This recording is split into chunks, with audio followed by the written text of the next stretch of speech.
এই রেসিপিটা আমি আগেও তোমাদের সাথে শেয়ার করেছিলাম, কিন্তু তখন শর্টস 1 মিনিট ছিল, তাই খুব তাড়াহুড়োর মধ্যে দিয়েই শেয়ার করতে হয়েছে। তাই একদিন ভেবেছিলাম বড় ভিডিও বানাবো, কিন্তু বড় ভিডিও আমি শেয়ার করছি না, যেহেতু শর্টস এখন 3 মিনিট, তাই সেই সুবাদে আর একবার তোমাদের সাথে শেয়ার করছি।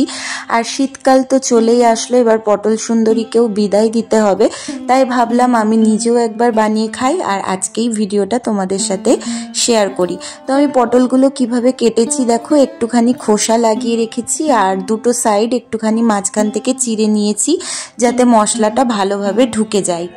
আর যেহেতু পটলের খোসা রেখেছি, তাই পটলটা কিন্তু খুব ভালোভাবে ধুতে হবে, কারণ পটলের খোসা কিন্তু প্রচণ্ড ক্ষতিকারক। তারপরে দেখো একটু পোস্ত আর সর্ষে আর কাঁচা লঙ্কা, কয়েকটা বাদাম, যেহেতু কাজু বাদাম আমি দিইনি তাই আজকে একটু কাঁচা বাদাম দিয়েই ট্রাই করলাম। তোমরা কাঁচা বাদামের জায়গায় কাজু বাদামও ব্যবহার করতে পারো। একটা পাতলা পেস্ট বানিয়ে নিলাম। তারপর পটলগুলো ভাজতে দিয়ে আদা, রসুন, টমেটো, জিরে আর কাঁচা লঙ্কারও একটা পেস্ট বানিয়ে নিলাম।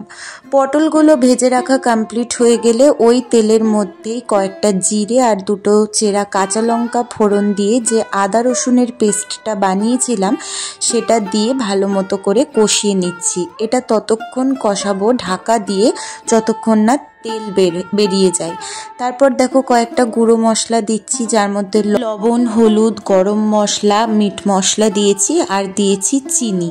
চিনিটাতে কালারটা বেশ সুন্দর নিয়ে আসবে। তারপর মশলাটা কষিয়ে নেওয়ার পর যে পোস্ত বাদামের পেস্টটা বানিয়েছিলাম সেটা সুন্দর করে ঢেলে দিয়ে আরও সুন্দরভাবে কষিয়ে নিচ্ছি। কষিয়ে নেওয়ার পর দেখো এখানে এই মশলাটা রেডি হয়ে গেলে এখানে একটা পাতলা টক দইয়ের ব্যাটার বানিয়ে নিয়েছি, যার মধ্যে দিয়েছি 2 চামচ ঘি আর 4 চামচ চিনি, যাতে টক ভাবটা কেটে যায়। তারপর দিয়ে দিয়েছি ভেজে রাখা পটলগুলো, দইটা দিয়েও মশলাটা সুন্দরভাবে কষিয়ে নিয়েছি।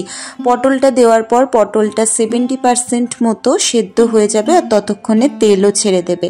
তারপর মশলা ধোয়া জলটা দিয়ে নামিয়ে নিয়েছি। গরম গরম ভাতের সাথে কিন্তু এটা খুব ভালো লাগে খেতে। তোমরা ট্রাই করো, আশা করি ভালো লাগবে।